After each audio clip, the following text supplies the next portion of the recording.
Hello, and welcome to the fourth live talk show of GlocomNet, portal of Global Complexity Network. My name is Connie Dorsten and I'm your host today. This broadcast is part of a series of 6 monthly broadcasting programs around the theme of complexity. These programs, and thus these broadcasts, are interactive, which means you can join us by active participation. By sending an email to info@glocomnet.com, you can reach the editor immediately, who will then try to get your question to the table. We remind you in advance that the number of sign-in viewers suggests that many questions are to be expected, and it may be that your response is not addressed. In that case, we will try to reach you in a different way after the broadcast with a response.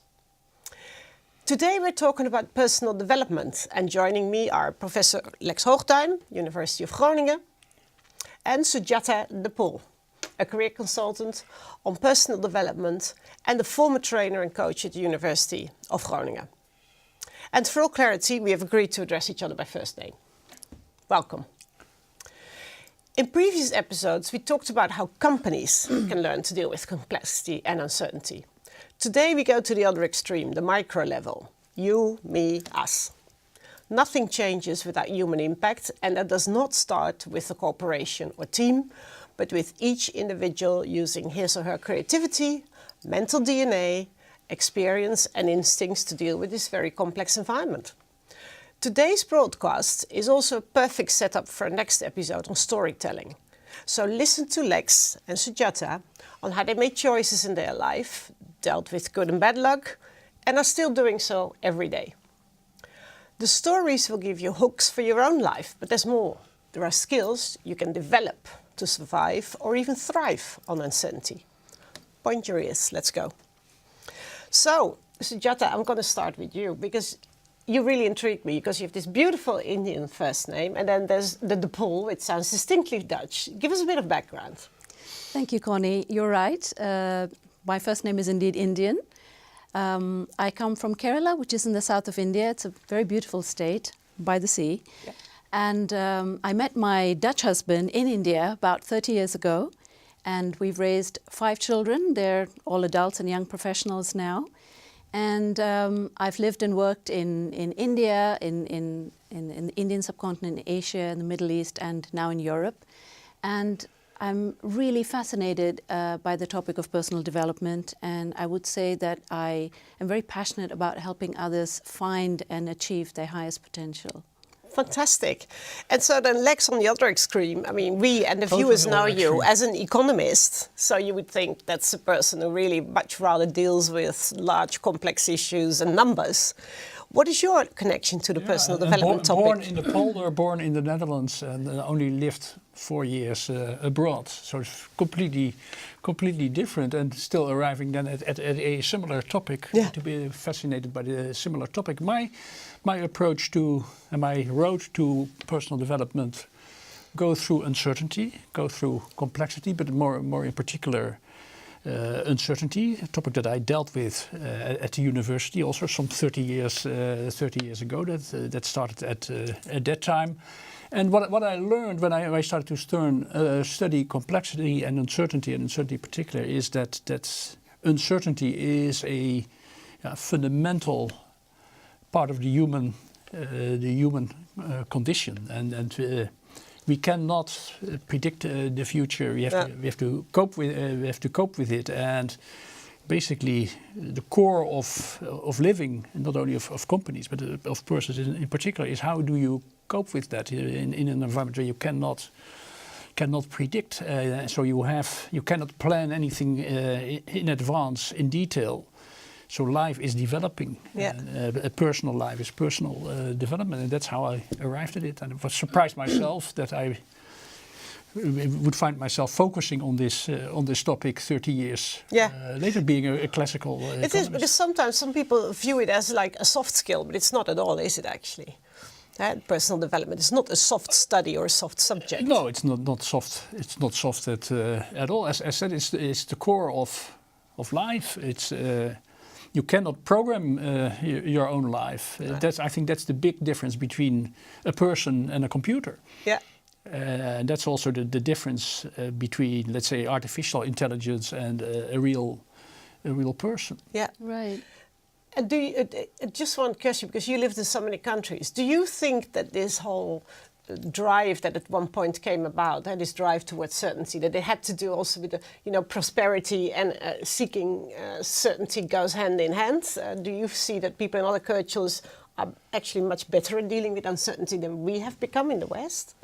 That's a really interesting question. I would say that it plays out to the same extent that it plays out here. I think it's because the future is where we're all going, and the environment that we're in is something that affects not just us here, but everyone globally, the uncertainty. And to add to this point, I've just recently read the Gallup's 2017 research on workplace environments.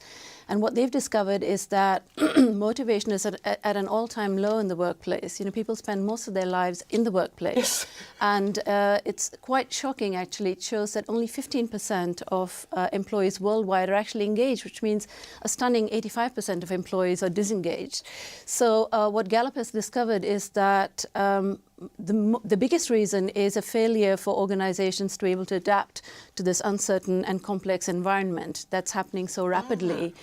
And what I see as a solution to this is actually to build strength-based organizations, and to be able to engage more with employee strengths and to build on that, because employees are really looking for that at work. They're looking for motivation, they're looking for purpose. Purpose, definitely. Yeah. Oh, well, that's very disconcerting to hear that. It is. Yeah. No, but I do think the cultural aspect is really interesting. I'm deeply convinced that, let's say, with grappling with uncertainty is part of the human condition and is independent of any culture. Well, at the same time, there's a very large part of diversity at the same time. But we all grapple with the same point, that we cannot know what will happen in the future, whether you are in Asia, in Africa, wherever. Yeah. Exactly. Now, let's move on then to the next topic, because bearing in mind that we're all more or less the same, I think, age. But you both work at universities. You worked at university, so you have a lot of have had a lot of exposure to students, and career planning. We have a lot of viewers who are students, and career planning is a big topic. And when I was young, career planning was easy. Your parents told you to find a safe job. Basically for a girl, if you became a nurse or a teacher, and you married an accountant or a banker, you were set for life.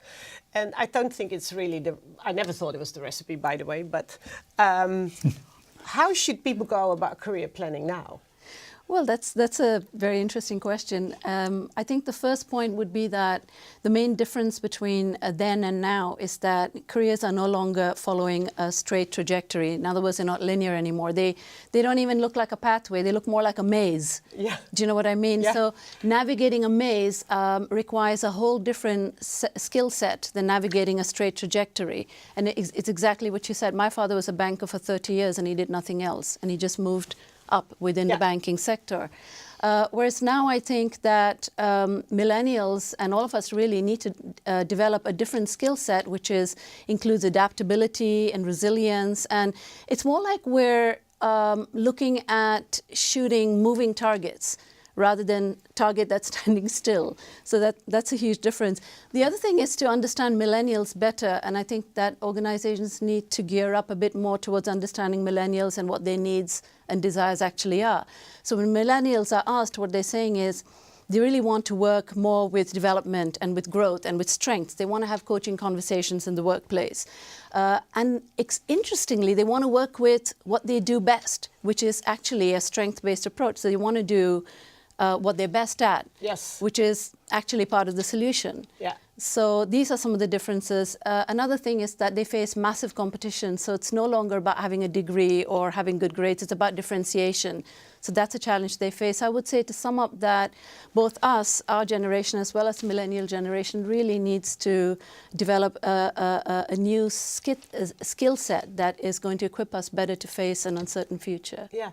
And so, Alex, how do you feel about these sort of programs or directions that even like governments give and say, oh, the next generation, we need this or that, you should study this? I mean, do you think that other bodies like government or whatever should get involved with initiatives to steer people towards a particular workplace? No, I don't think so, and I think that's that's dangerous in a way, because governments and government officials do not know more about what's good for you. They know less actually, and going in a direction that they also cannot predict can easily lead you to go in the wrong direction, makes you vulnerable. So I think the core thing that you need to do is to take your life, your career in your own hands. It's your own responsibility, and that's on the one hand a burden, but it's on the other hand that's the opportunity to develop your own career, to develop your own life. So let's not no longer speak about career planning, but career development, career growth, and so on. And do you see that companies are open to this perspective? Because companies often have these like trainee classes where they want to get the top talent and then grow and breed it so it stays with them forever and builds up at the next level of management. Do you see that companies are actually open to this idea that they might actually train and coach students who will leave them after 5 years? Well, that's a good thing that you asked that. So I think a lot of this is where the change needs to come in, I think, within organizations, and what I referred to before in building up strength-based organizations, which means that when you look at the entire organization, they're working with strengths. So the leaders are working with their strengths, and then they're also supporting employees, graduates, etc., in working with their strengths. I don't think that's actually quite in place yet in most organizations. No. And I think that's really what's needed, and that's what's missing. So I think performance review conversations, for example, which you brought up earlier when we were having tea, is extremely relevant. So I think performance reviews and the whole career trajectory needs to be much more aligned with what are the strengths of this unique individual that's sitting in front of me? What are they really, really good at doing? And what are they perhaps not so good at doing? So what you're not so good at doing is not really a weakness. So this whole model that Alex and I are working with it's more a strength-based model, which is let's look at what is strong rather than what's wrong. And I think that's what needs to change within organizations. Yeah. Okay, thanks. Well, we're going to talk about that in depth in a minute. So if we agree that the outlook has changed, I think people's expectations have changed as well. We see it ourselves with our children. They have a totally different outlook on work. But also people who come into the labour market again because they've lost their job or they're in their 50s and there's no longer a need for what they do now. Yeah. So all of us need different skills. So rather than just planning and then the plan goes wrong and you're in dire straits, you talk to us, to me about that it's much more important to be alert. How can you point that? How can you give us some guidance on that? What can people do to be alert? Well, I think you can do a number of things. The first of all, it is to not follow a pre-planned sort of get stuck in a specific trajectory, because when you do that, essentially what you're doing is you're like a horse with blinkers. You're not able to see the bigger picture around you. So for example, you might be sitting on a flight next to somebody who's actually the architect of your future, of what you want. Yeah. But because you're in this siloed sort of vision where you think, oh, I've got this job and then I'm going to move from A to B in this particular way, you're not engaging with that person or being open to new opportunities. So I think being alert essentially means really being alert to the signals around you. What are the new opportunities? What's going on? Which area can I develop myself in more? What do I want to go towards? Asking yourself these questions all the time and being open. Yeah. I think that's the main point. Curious. Yeah, absolutely. So curiosity does not kill the cat. It's very Definitely good for not. this cat. Yeah, good. It's very healthy. No, so you must accept. I think the most important thing is that we accept that we will be surprised. We cannot plan everything in advance. There's always room for potential surprise. And that immediately leads alertness to be necessary. Yeah. Because what is alertness basically is to be able to detect surprises and to look for surprises. And surprises can be positive ones, so opportunities, but can also be negative ones, and it starts with that attitude. Yeah. Being aware that you will be surprised, however well you try to plan things and give up the idea, the illusion of being able to create certainty. I think that's the most important thing, and then the rest follows from that. Yeah. But if I may be so frank, if we look at your own career, you know, you've sailed very close, and you are, you have a number of very influential positions, and you look back to where you started. I mean, did you plan for any of this? No, with hindsight, hardly. I would say at best. At best, to start it already with, why did I start to study economics? That was more or less a good accident. I must say, I was in high school. I was very good at the beta courses. So I initially wanted to study mathematics. I didn't follow any economics courses, for instance. Wow. So then all of a sudden I found a booklet on Keynes and modern economics, and then I thought, let's do that spontaneously within 30 seconds. So that's how more or less it went. So my approach always has been, without having thought about it like I do now, but my approach was always focus on what you're going to do now, do it as well as you can, enjoy it, find energy in it, and be open to what happens and see what happens. You can never know. And so over time I had many situations where I, because of being alert, had new opportunities and moved into these new opportunities. I've never planned that, and I've seen people trying to plan that, and not in a few cases people became very frustrated, because you cannot plan something 5-10 years ahead. You don't focus on the present. All things will happen that will derail your plan, and you become very frustrated. Well, we talked about this before as well. It creates an incredible level of anxiety if you feel you always have to focus on this massive goal that sometimes even seems untenable. So I think that's very good advice.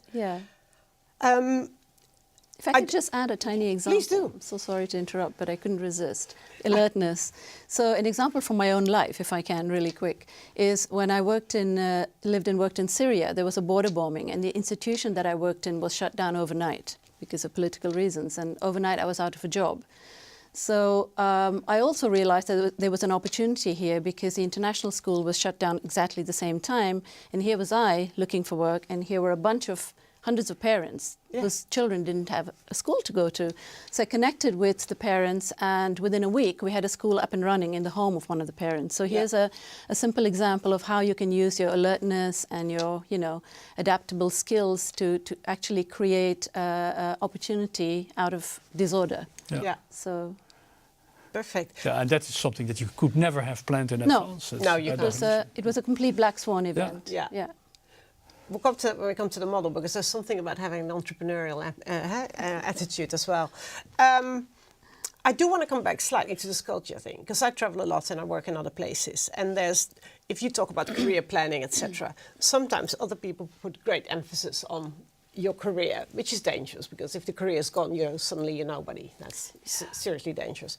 But also, in many cultures, failure is totally acceptable, because at least you've tried. Whereas in the Western world, we're not too keen on failure. We rather sort of polish it away or leave it off the CV. Have you got any perspectives on that? Absolutely. Failure, yes. The perceptions of failure are so different, how they're perceived and how they're handled. So you talked about, for example, the US. So in the Silicon Valley, I mean, no one's going to invest in you unless you failed 2-3 times and you've learned your lessons, right? So scars on your back. So that's really something great. Whereas in other cultures, for example, even in Western Europe, it's taken as something personal. Or in the East, for example, in India or in the Far East, I think it's even more strong, the culture of saving face, reputation, harmony is more desirable, shame, what are people going to say? And we all remember the sad stories of what happened in South Korea when the crash happened there some years ago, where executives actually, didn't even want to go home, when they realized they'd lost their job. They just get dressed up in a suit and go and sit in the park all day, because that was better than saying I'd failed, or worse yet, jump off the top of a building. So yes, but I do think that we really need to change our thinking about failure, because wrapped up within failure is actually the stepping stones to success. You know, learning about failure is actually what leads you to success. So we need a much more compassionate and a more human view on that. And it's also inconsistent with life, right? If you're not allowed to fail, then you're not living, isn't it? So, for example, like Dutch children who learn, when we teach our children how to ride a bike, we're not, reprimanding them every time they fall off, but we're saying, fantastic, you learn how to ride a bike, that's great, keep trying. And Edison, who failed thousands of times inventing the light bulb, he said, well, I know 1,000 different ways how not to do it. Yeah. Or Henry Ford said, a failure is just a fantastic opportunity to start again, this time more intelligently. So. Yeah. That's how I see it. Yeah. And so we talked about success and failure. Then there's the other aspect that I want to address before we go slightly more into a structured mode. And that's something that we all spoke about as well. And it's the idea of good and bad luck. And there's people set out to do great endeavors. And a spell of bad luck can take, if you're a competitive sportsman, a millisecond makes all the difference. Yeah. Yeah. How do you best deal in life with both good and bad luck, and can you influence it? Because it seems as if you can't.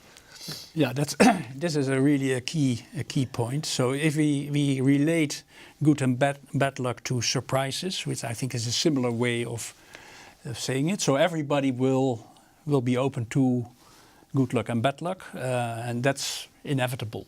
And so what you can do is to blame it, and if you have bad luck, blame it on the bad luck. But I do think life is not that bad. In a way that you can, as Sujata I think explained a minute ago, the issue is how do you deal with it? First, be detected, but let's take the example of bad luck. Then the question is, how do you deal with it? Do you see it as an opportunity to learn from it, and then to benefit from it, or do you ignore it and then it doesn't help you? So. I think that there's a very interesting book, Great by Choice, by Jim Collins and another author, in which they also discuss this issue in depth and investigate whether, let's say, the success of companies, they apply to companies, but you could equally well apply to persons. It's your own life. Yeah, to your own life, and I think it applies there as well. They investigate whether let's say companies that thrived had more good luck and less bad luck than companies that didn't thrive so well. The answer is no. It's not the case. So it's far more decisive of how you deal with good and bad luck, rather than whether you have it comes your way. Yeah, and and they even call it. I find it a very nice way of putting it. What you have to try to maximize is your return on luck. Good and bad luck. Right. In our terminology return on luck. In our terminology, it is you have to detect the surprises, good and bad surprises, and you have to have the strength and the capabilities then to leverage that, to benefit from it, or let's say to protect the downside. And that's basically. If you say what is the art of dealing with uncertainty is being able to cope with surprises, let them not kill you, and create situations that you actually benefit from them. For instance, your very nice example earlier showed. Yeah. About the school in Syria, you mean? Yeah. Yes, absolutely. Yeah. So. You made the point now. I mean, we talked about certain sort of areas of influence around this whole personal development. So, and we have had some fantastic pre-discussions where, as I said, but in how far can you actually train or adapt to become more skilled at dealing with life? Is it not something like somebody's more versatile than the other? Right. And you very validly made the point, well, we wouldn't want to be able to reset people and make them all the same. But you can learn skills. And so I think it's very important that we're now going to go into a sort of slightly more structured project, and we have a little bit more time. So we're going to look at a number of trends that really are key to developing personal skills for, success is almost the wrong word, isn't it? To become who you should or want to be. So I'm going to ask you to talk up to each of those trends and then give a few examples. So let's start. First skill set in the model is all about being entrepreneurial. Does everybody need an entrepreneurial skill? Yeah. You know, what if you're a nurse? Yeah. So first of all, first a general remark. Indeed, let's say our model is a model that helps you to be effective in the world as it is, complex and uncertain. And it says you will be helped by developing six strengths, and one of them is being entrepreneurial. And here I think we have to be aware that the word entrepreneur is in normal language is closely linked to running an enterprise. Business, a business. And certainly if you run a business, this is a key requirement. But I think it is useful to make a distinction between entrepreneurial and being entrepreneurial and being an enterpriser. Enterpriser is somebody who runs a business, and that person certainly must be entrepreneurial. But we define it in a far more general context. And entrepreneurial in our case is basically that you have the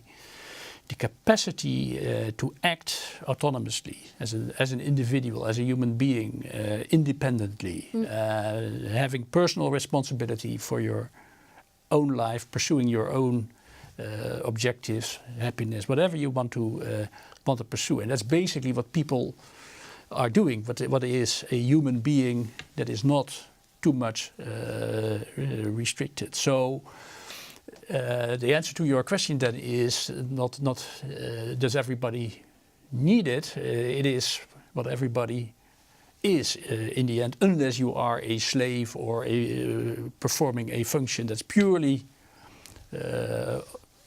automatic. You referred, I think you said, should everybody have it in the same context? A nurse. Yeah. Well, you could say, why doesn't a nurse need it? I do think, if you think deeper, if a nurse wouldn't need it, we could replace a nurse by a robot. And perhaps for certain things we can.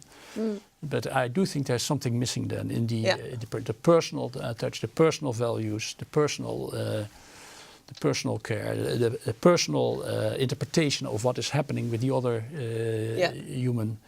human being, the personal responsibility also for the other person, the personal values that you bring in, the personal, let's say, purpose, as we discussed earlier. So entrepreneurial behavior is everywhere, and I think what is important that our people are aware of it and articulate it. And I think what we have seen in many Western societies, because of the development of the welfare state, is that the element of seeing yourself as an individual that is sovereign in a way, and that's the ultimate unit of action. Yes. That has faded, and we think that the state in this case has to take care of us.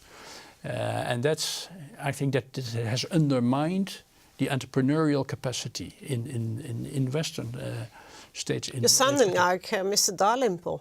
Yeah, so he is referring to an element of that, and as said, it is particularly the case in the big welfare states, because it's often taken that this entrepreneurial approach and taking the individual, let's say, as the ultimate unit, as the king or a queen of his own life, leads to egoism. But that's a mistake. It's not egoism. It is perfectly possible and even likely that every person should realize that he should be very humble, that he knows very little, and that he is dependent on other persons. So also in this approach is very clearly that you should be aware that cooperation is key, and self-interest is not egoism. Yeah. And I would even go further that let's say in welfare states, by eroding individual responsibility, have undermined real solidarity and real care for other persons. Because you actually become a better team player. And also in the area that we mentioned as an example, being a nurse in healthcare, by running that, let's say, from a state perspective, and focusing very much on managerial aspects of processes. And processes. It undermines the idea of the in this case the nurse taking care of the patient and the other human being. It dehumanizes, let's say, society and human beings. Yeah, absolutely. I can really relate to what Lex just said, especially from my experience of having lived and worked in lots of countries which were not welfare states. And comparing that with my experience of living here in the Netherlands, the first stark contrast that I actually saw was indeed exactly what Lex mentioned, is this dependency on the state. Yeah. And why do I need to have a chat with you, my neighbor Connie, just say, hoi, hoe gaat het, mooi weer? And then I don't really need you further than that, because when I need something, I'll just go to the government, to the gemeente, for there's een potje for this and een potje for that. So what it is actually really about is seeing that people in other countries where there isn't the government waiting to support them, how strong their societies actually are, how much they support each other and care for each other, as Lex just said. And if person A doesn't have a job, he's just going to go to his uncle's bakery and work there until he finds something else, because there simply isn't that sort of support system. So when push comes to shove, when it comes to the crunch, it remains to be seen whether it's the Western societies that will still stay strong. And I think it's not the case. They're quite fragile. When all the support falls away, how much are we there to be able to support each other? And that's when individual agency, as Lex said, comes in, taking responsibility for our own lives and being an active agent and being able to act in that way. It is so telling, because as you're telling me this, I have had mentoring little girls in Kenya. And my last mentee is now 15, 16, and she said, she was needed at home because her sister had a baby. And so could you step out of the program? But we know what happens, they never come back. So I said, if you finish your education, you finish the program, you can take care of 3 people. Because it's a known fact, I'm not an economist, but I think, every strong woman who has a job and is healthy can take care of at least 3 other individuals. And already there as well, you see this whole thing like be entrepreneurial about it, find another solution to that problem, but you stay on your course. And then you can take care of more people. And it's a foundation. I actually think we should teach our children that much earlier in life, rather than chauffeur them to school every day. But that's a different topic. For the next one. That's for the next one. And then next, as one of the skills or trends to watch, is about being alert. We talked about it briefly. I would like you both to explain this to me, but also to point to me, what does alert mean? I mean, alert means you pick up signs, but we're living in a society with an overload of information. We're constantly receiving signals and signs. And so how can we filter out what's relevant in being alert? So I'd like you to sort of touch on that as well. Yeah, so first of all, it's an attitude. I think we discussed that already a bit, but the most important thing is an attitude. Being alert, being curious, wanting to know, being on the alert for opportunities, being on the alert for threats. I think that's the first thing. Then the second thing is that you're absolutely right. The reflex is often try to get as much information as possible, and that doesn't work. I can give you one example. A big Dutch bank had a workshop with them, and I asked them, what kind of information did we already discuss? I asked them what kind of information you gather. They were the supervisors, board of supervisors. What kind of information do you need to be able to do your job? They said, well, we can skip this topic more or less, because we receive every quarter 400 pages management information. So I said, okay, that's fine. What do you do with it? And basically the answer was nothing, because how can you do it? So It's too much. So saying alert, first of all, it's attitude, but then secondly, you need the right way to zoom in and zoom out, as it were, and you need different approaches. First of all, you have to think yourself, given what you are trying to achieve, what for you are the areas where you feel that the most uncertain developments may pop up. You never know, but you may have a feel that some things are more important than others. So you focus on these areas, and you look at all the information through that perspective. To give an example, a couple of years ago, we had the euro area crisis. Yeah. For me, there were two. There was basically one key uncertainty that I found useful in thinking about how should I be alert, and that was whether we would get a development where we would further integrate, or we would disintegrate. So I looked at all the signals through that lens, and I started to look for things that could tell me about in which way we were developing, because that was relevant for the thing that I that you need to have on your radar at that moment in time. Yeah, that affected me. So I think linking, let's say, your alertness to the topic that we discussed last time, the scenarios that you have and the uncertainties in the scenarios, I think is a great tool for being alert. Then another one is, and that's more company-wise, is that you use all the information and experience and emotions that are available in your company or in your team. Go directly to the persons in your team. Let's focus on a team, and ask them their experiences. And do not only look at it from the top. You miss a lot of information there. So you need.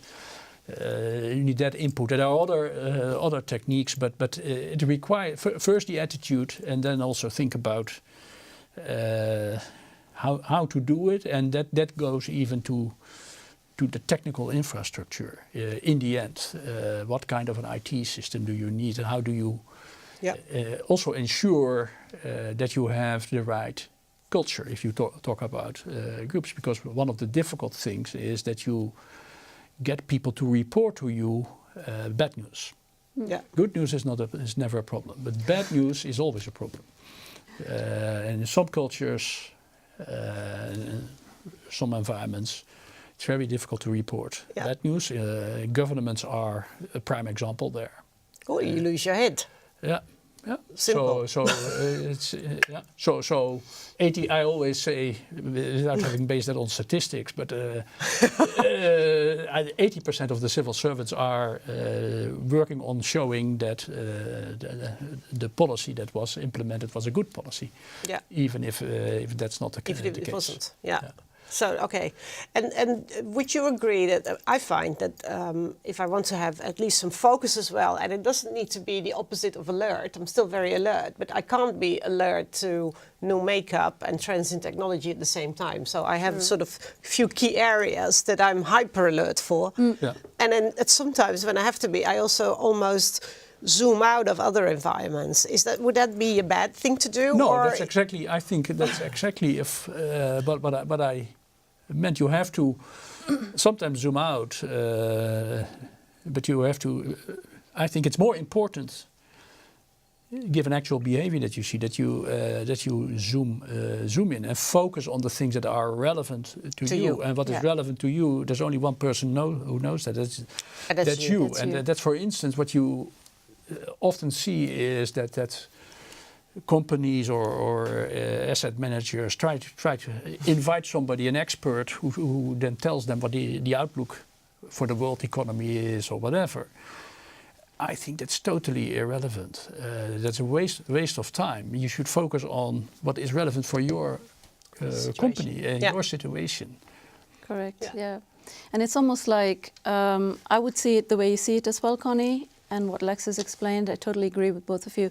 It's more like having a filter that you can filter out what's relevant for you, which areas are important to you, which areas do you want to go towards. So it's about differentiating, I think, mainly between noise and real signals. Yes, I think that's how I would see it. Yeah, that's actually, I'm quoting Taleb from his book, Anti-Fragility. No, it's quite that's a very good way of putting it. putting Yeah, and that this is also, the world is so complex that this is also dynamic. Yeah. So you may have missed something in your original filters, and then you are surprised. And perhaps I have to focus more on topic X than I did in the past. Yeah. So, which brings me to the next topic. Doing all that, one of the next trends that is very important is to be resilient. Indeed. The backbone. Yeah. I'd like to start with you on that one. Okay. So resilience, it's a really exciting topic, a really interesting topic. There's a lot of research, quite a large body of literature that backs it up, actually. I can think of, for example, Angela Duckworth. She's done some very good, interesting research into what she calls grit, which is passion and perseverance, which is essentially building resilience. And she's discovered empirical scientific evidence that you can actually build resilience. And another person I think is going a bit further back into the war period is a psychologist by the name of Viktor Frankl. And he also has written some very good work about how he built resilience himself through very difficult concentration camps, peak times, etc. But building resilience I think it comes a bit more naturally, as you said earlier. These are skills and capacities that some people have a bit more naturally than others do, but that doesn't mean they can't be built up. For example, a fantastic example, I think, is how Dutch children get their education. They get on a bike through the rain, through the snow, through the sleet, through the sun, and I think it builds fantastic mental and physical resilience. And I think that's something that is continued to old age. There's health benefits as well. And then there's also another way you can build resilience, several ways. I think it's by how we react to challenges and difficulties. Do we want to run away from them? Do we want to embrace them? I think embracing uncertainty and embracing challenge is what builds resilience. Yes. So, getting a supportive environment, people you can talk to, it's like you don't go to the gym just once, right? You keep going back because you want to build that muscle, you want to build that resilience. And another example I could think of is via negativa, as taking something away. So if you're smoking a lot and you're obviously not in good shape, you're fragile, you want to build resilience, you just take it away. So sometimes the answer is quite simple on how you can become more resilient. And it's actually a very good point. Two things. First of all, I want to link it to my hobby. To you going to the gym? No. I used to, but I've stopped doing that. I'd like to link it to the uncertainty and let's say the key consequence of uncertainty, that you will be surprised. So how do we in this model define resiliency? That's the capacity to be able to cope with negative surprise, setbacks, and to remain vital after a negative surprise. So that's how we define resiliency in this context. Yeah. And I actually think we talk a lot about this, and I think you've raised 5 children. My goodness, I'm still he's 23, I suppose I should call it ready. But I think in particular, not mollycoddling, and it's not just for children; it's for all people. Mollycoddling makes people very weak, and do it sort of out of love, but it's not real love. It's easy.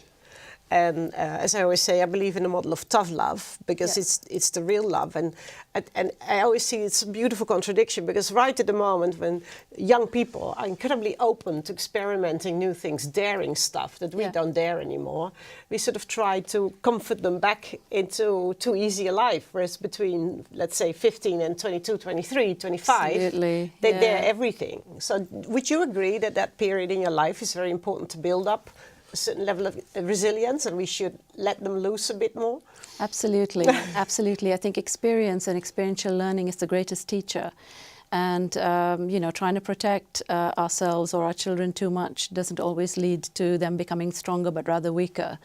If we shut ourselves up in a sterile room, it's lovely, it's clean, we're away from the germs, we won't get ill, but as soon as we get out, we will. So Does this mean that we should move, in your view, from, let's say, stability, certainty, to resiliency? Because I think we have the same discussion at the level of a country even. Absolutely. Where traditionally there's a lot of discussion about stability, financial stability, for instance. Where I think, again, if you operate in a very uncertain environment, which you all do, it's far more important that you are resilient, that you are able to cope with it. Exactly. Than to rigidly hold on to certain patterns. Yeah, isn't that the case? Yeah, that is absolutely the case. It's much wiser, I would think, to build up strengths that can be used in any kind of situation, rather than this interventionism. I mean, basically, we're talking about interventionism versus freedom to sort of fall down and get up and get hurt and learn from it. So I think that away with all these. But I would say the resiliency part of it is indeed that you also try to build in some protection. That if you fail, that you do not fail because of things that you could have prepared for. Very good. And that you have you have to experiment. You have to be flexible. On the one hand, but you should be protected. So, for instance, don't change everything at the same time.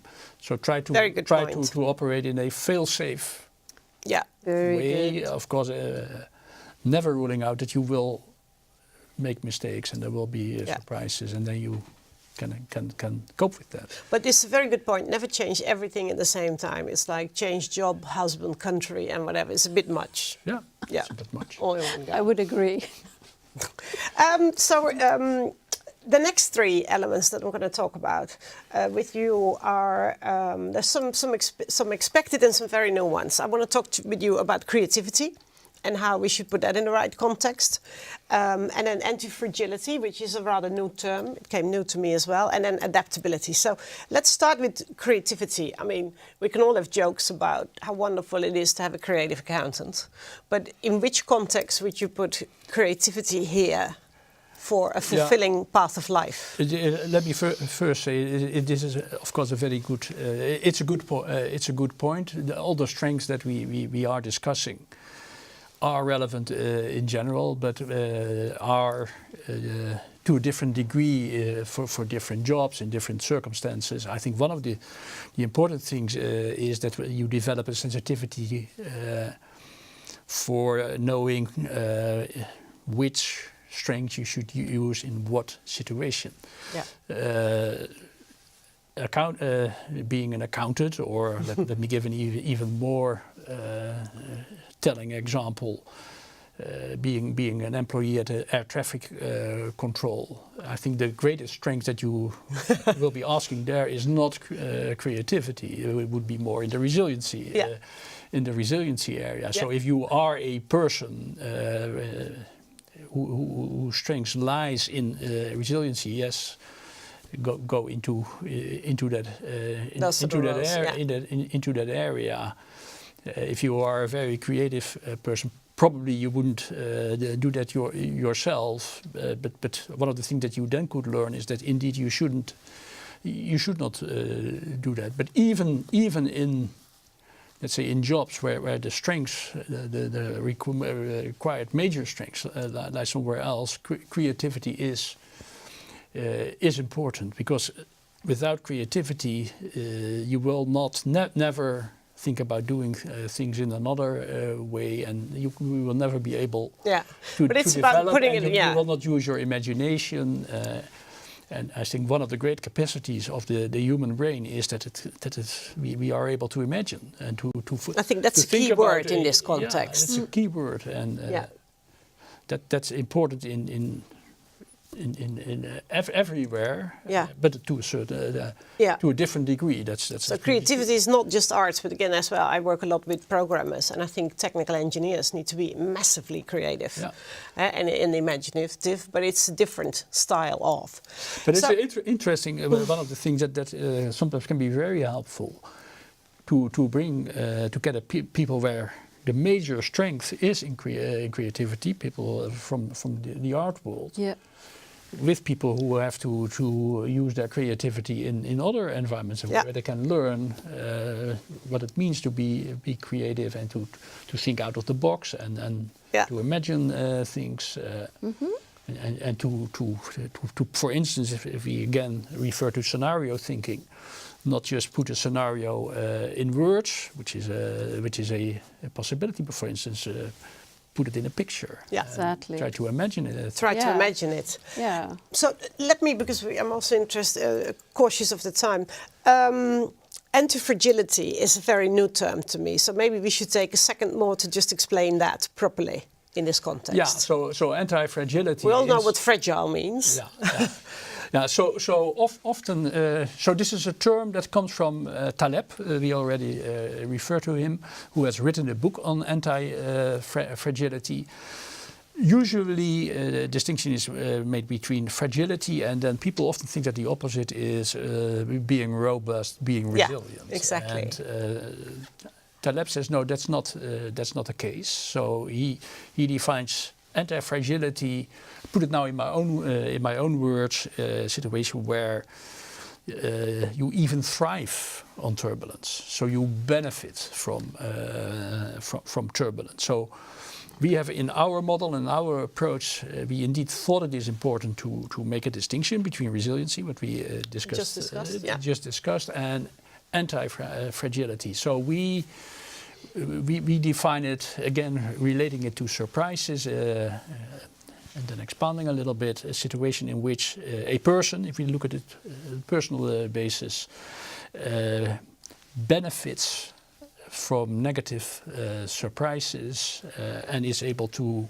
turn turbulence into opportunity. Yeah. To benefit from turbulence. Give me a nice example. Give me a fun example. Well, a fun example. In the sports world, for instance, you often have, let's say, those persons who need conflict, turbulence, to get the best out of themselves. Yeah. For instance, the famous soccer player Johan Cruyff always was at his best when there was conflict, and he often, whether he did it consciously or unconsciously, he created conflicts before a great game, and then he got the best out of himself. And you can also see it in situations, for instance, in the Brexit case, now, which is turbulence, which is in a way a say the least pressure. I think an anti-fragile person looks for the opportunity from that, from such a situation, even if that situation initially puts him in it's for him a bad news. He tries to turn it into good. Well, good and news. Many great entrepreneurs we know have this as well. They thrive on it. Yeah. And so these are people that thrive. Another way to putting it, thrive under pressure. Yeah. Somebody who's resilient is able to cope with it. This is what people really they love pressure. They love it and they need it, and they don't function without pressure almost. That's a level I can relate to that. If I've got too much balance in my life, I become very lazy. Then finally, adaptability. And for me, that was a tough one. And I'm sure you can put it much better because it sounds so obvious and Darwinian. Of course, we have to be adaptable. But what would you say to people when you mentor them on this? How do you view it? I think adaptability is one of the most important capacities to have in life, because on a daily basis we're put into situations where things don't always go as we expect it to. So you can look at it on a micro level and take it into a macro level, so small issues but also really large issues. Yeah. So being adaptable is extremely important, I think. In the workplace, we live in an increasingly diverse workplace, whether you're working at home or whether you're traveling abroad. In my case, I've lived and worked in a number of different countries, and I would say that the ability to adapt to the changing weather, all of a sudden you drive into Damascus and it's 48 degrees Celsius. Yeah. I thought, I'll just open the window for some air, and it's like a giant hairdryer blowing into your face. So adapting to cultures, to climates, to languages, learning to make relationships that are different to what you're used to, understanding what trust means in another culture.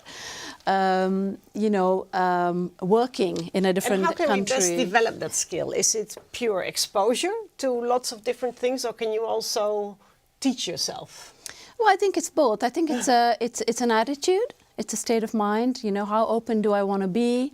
Do I want to stick to the known and what I love, or do I want to also expand myself mentally? Yeah. I think traveling and living in another country, if anyone can do that, I think I would really advise, because it's reading about, a country is different than going and living there. And it makes us much nicer people. I think so. I think it makes us more understanding. Yeah.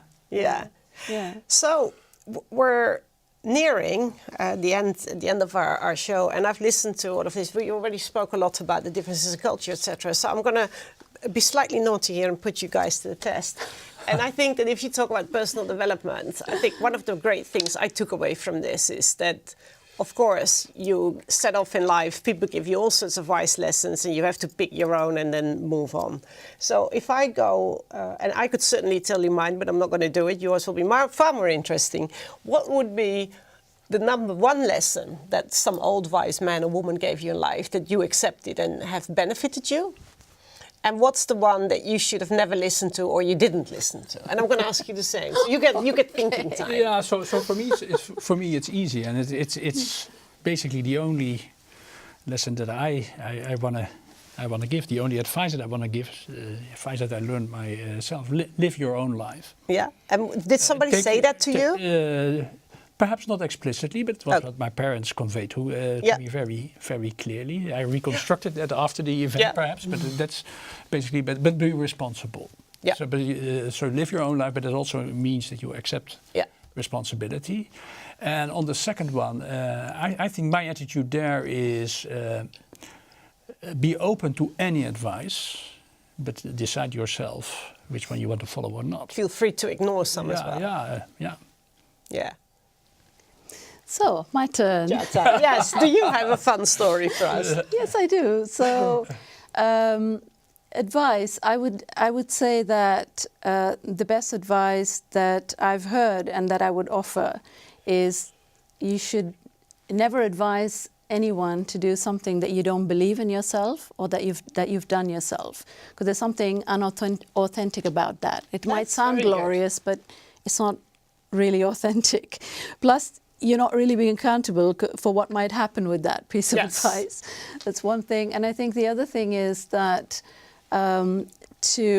we need to learn to embrace what we don't know. I think the biggest gap that we face that needs to be bridged is the world that we know and the world that we don't know. And I think in order to do that, we have to also look at doing new things that we've never done before. Yeah. So moving away from a one-size-fits-all formula to really seeing, how can we do things in a new way to fit a new age and a new time. Yeah. So. And in that way, and by doing that, we can actually contribute much more to the greater part of the pie. Absolutely, I agree. Thank you so much. Well, I would agree with that. I do hope my son wasn't watching. He's getting these lessons all the time. So, thank you very much. Thank you, Connie. Finally, and this concludes the program about personal development.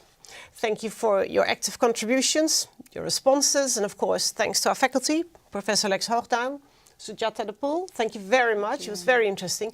And please, all of you, note in your agendas, the next live GloCommNet panel discussion will take place on February 22nd on storytelling, more stories. See you next time.